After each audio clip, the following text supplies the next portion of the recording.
Pendleton, and now we're going to cover Grunberg slopes, hole number 3, which is a par 3, and it happens to be a shootout hole on tour number 8 at the moment.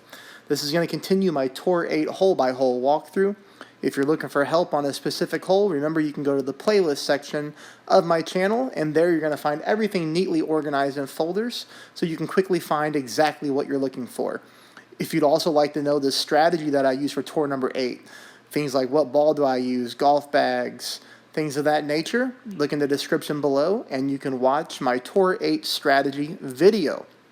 So, we are going to play this hole the exact same way every single time, and the only thing that we have to be mindful for is a glitchy green, but I'm actually going to show you how to use that to your advantage. This is a shootout that you see a lot of opponents struggle on. And when I say struggle, we're typically 5 yards or longer away from the pin, because unless you know how to play it, it can play very inconsistent. We are never going to be using the left-hand side of the fairway. Okay, so remember that. We are never using the left-hand side of the fairway. We are always playing on the bottom right-hand side of the fairway, always tucked into this little corner, which I'm going to show you right now. Okay. All right, so let's hop into the first replay here.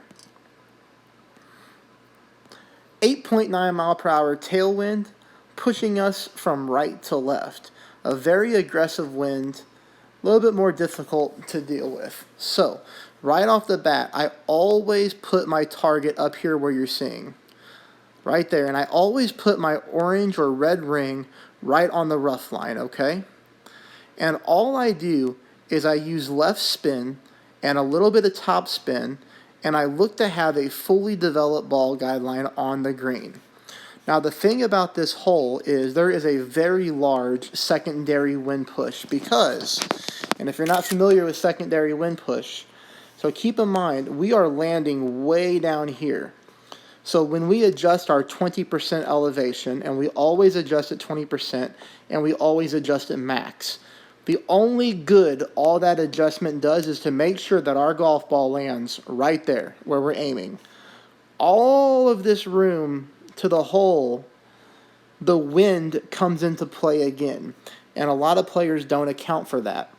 That is why in this situation, you are seeing me leave my ball guide line so far short of the pin.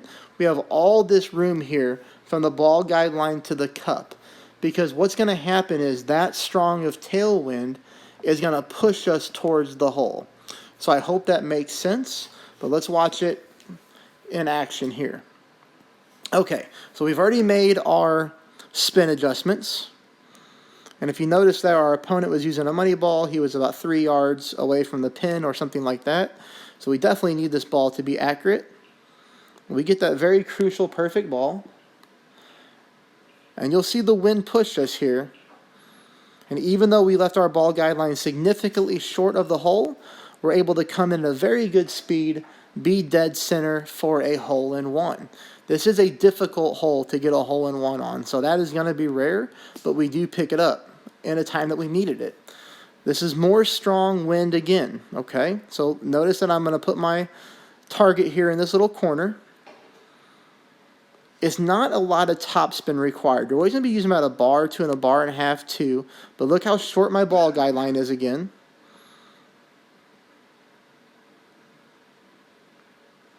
Again, this is a 20% pull, and we're always pulling it at max distance of our sniper. Those are the numbers we will use every time. Here, I went with a tad bit of curl to the left.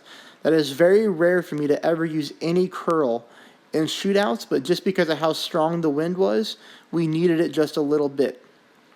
And anytime you can typically get this close on that type of wind on this hole, it's going to put you in there for a win.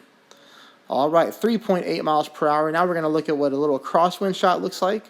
But you'll notice here again, a little bit of top spin, full side spin to the left, and I'm putting my target in this little corner here with my red ring sort of on that rough line, very close to it. Always I'll be.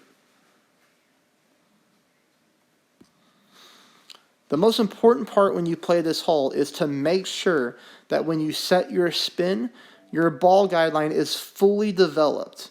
Because I did show you on the graphic there, this can be a glitchy green.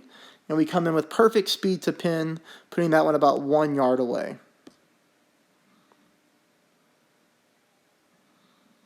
So here is direct headwind, which means I'll have to use a little bit more topspin than normal.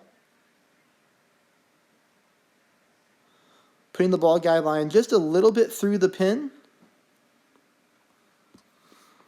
And the reason that you don't see me put it really far beyond the pin like we normally do is just because this green rolls very fast. It plays very strong. As you'll see here, once it hits the green, the ball really takes off with speed. So we come right in at the pin, 1.78 yards. That is a very good score for this hole. So here we're looking at a different type of crosswind. This time it's going to be from right to left. And the glitch that I'm telling you about is right there. So notice how my ball guide line goes away, comes back, goes away, comes back. That, you want to set your spin, and then you want to get in this little corner here and make sure that it's fully developed just like that. So here in crosswind, we're leaving it, several green squares short, because again, this green is going to roll us fast when we get there. And it's not like we're getting any tailwind push here, and we're still leaving it short just because of how fast this thing plays. See, once it gets to the green, the ball really rolls at a good speed, but we come in right at the pin, and we leave this one just a yard away from the pin again. Another shot with the same type of wind. Again, most important, you got that fully developed ball guide line.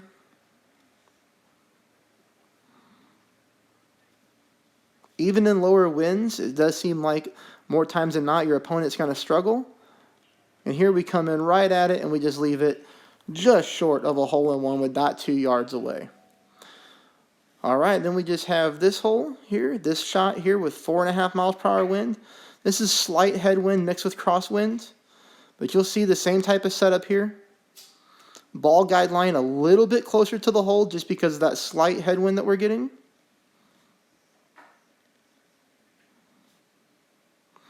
And that's going to conclude our walkthrough for this shootout. I hope you find the video helpful. Please subscribe if you're not already a subscriber. Please take a second there and hit the thumbs up button and let your clan know about the channel so they can check out these walkthroughs too. Thanks for watching. Good luck.